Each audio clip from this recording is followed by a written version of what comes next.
Doctor Naik, আপনি বললেন যে কোরআন শরীফে নাকি কোথাও কোনো ভুল নেই। আমি কোরআনে 20টারও বেশি ভুল দেখতে পাচ্ছি, সেটা আরবি ব্যাকরণে। এখন তার কয়েকটা আমি আপনাকে বলছি। ইন্নাল্লাযীনা আমানু ওয়াল্লাযীনা হাদু ওয়াস-সাবিউন, এটা আছে সূরা বাকারায় আর সূরা হাজে। ইন্নাল্লাযীনা আমানু ওয়াল্লাযীনা হাদু ওয়াস-সাবিউন, এখানে কোনটা ঠিক, সাবিউন নাকি সাবিউন? 1 নম্বর। 2 নম্বর হলো কোরআনে আছে, হ্যাঁ, কিন্তু এছাড়াও আরো আছে।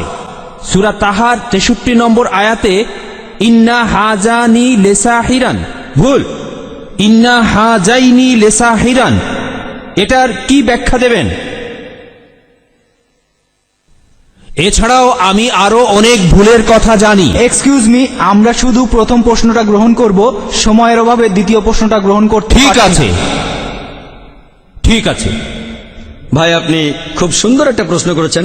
আমি আরেকটু সহযোগিতা করতে চাই যে হ্যাঁ, আপনি সবগুলো ব্যাকরণগত ভুলের কথাই বলেন, আর আপনার হাতের বইটা লিখেছেন আব্দুল ফাদি। আব্দুল ফাদি, ঠিক? ইজ দ্য কোরআন ইনফেলেবল? আমিও দেখতে পাচ্ছি, হ্যাঁ, আলহামদুলিল্লাহ, আমি ভালোই দেখতে পাই।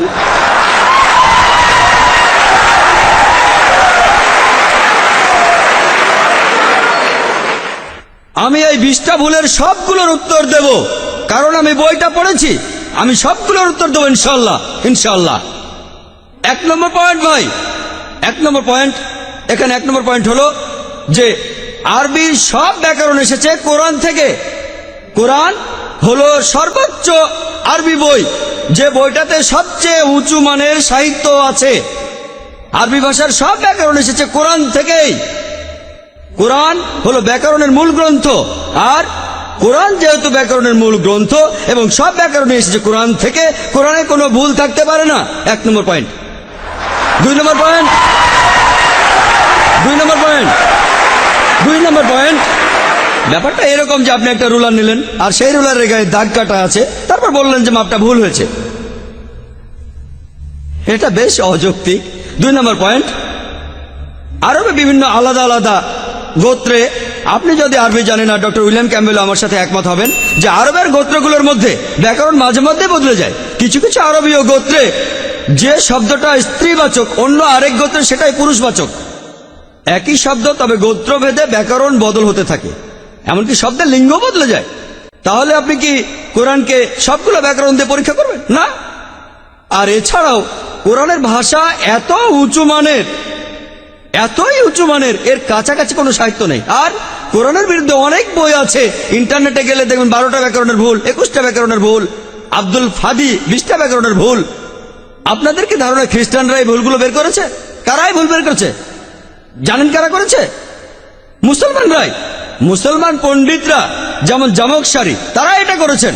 কোরআনের ব্যাকরণ এত উঁচু মানের যে কোরআনের ভাষা মাঝে মধ্যে প্রচলিত আরবির বিরুদ্ধে যায়। কোরআনের ব্যাকরণ এত উঁচু মানের, কোরআনের ব্যাকরণ এতই উঁচু মানের, এজন্য তারা উদাহরণ দিয়েছে। আমিও কয়েকটা উদাহরণ দেব, এতে আপনারা সবগুলো উত্তর পেয়ে যাবেন।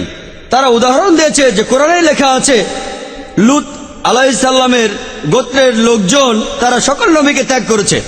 বলা আছে সব নবীকে তারা বর্জন করেছে। ডক্টর উইলিয়াম ক্যাম্বেল বললেন যে নূহ নবীর গোত্রের লোকজন, তারা নবীদের ত্যাগ করেছে। আমরা ইতিহাস থেকে জানি যে মাত্র একজন নবীকে তাদের কাছে পাঠানো হয়েছিল। তাহলে এখানেও ব্যাকরণের ভুল আছে। কোরআনে বলা উচিত ছিল একজন নবীর কথা, বহুবচন না। আর আমি একমত, আর আমার আপনার মতো লোকের কাছে মনে হবে এটা ব্যাকরণের ভুল। কিন্তু যদি আপনারা আরবদের লেখা বইগুলো পড়ে থাকেন, কোরআনের আসল সৌন্দর্য কি? সৌন্দর্যটা হলো কোরআনে কেন একজন নবীর কথা না বলে নবীদের কথা বলা হয়েছে। আপনারা জানেন কেন? কারণ আমরা জানি যে সব নবীদের হেদায়েতের বাণী মূলত একটাই, যে ঈশ্বর একজনই, তাওহীদের বাণী, আল্লাহ সুবহানাহু ওয়া তাআলার বাণী। লূত আলাইহিস সালামের লোকজন এবং নূহ আলাইহিস সালামের লোকজন তাদের নবীকে ত্যাগ করেছিল, আর পরোক্ষভাবে নিজেদের নবীকে ত্যাগ করে তারা সব নবীদেরই ত্যাগ করেছিল।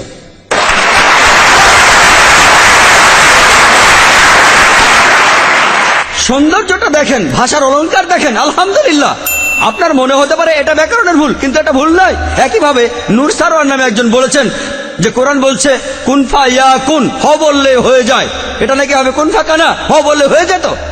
হ্যাঁ, আরবির পাস্ট টেন্সে কুন ফা কানা কুন ফায়াকুন নয়, কিন্তু কুন ফায়াকুন আরো উঁচু মানের। বলা আছে আল্লাহ তিনি ছিলেন, আছেন আর থাকবেন, অতীত বর্তমান আর ভবিষ্যৎ। Thank you doctor Naik.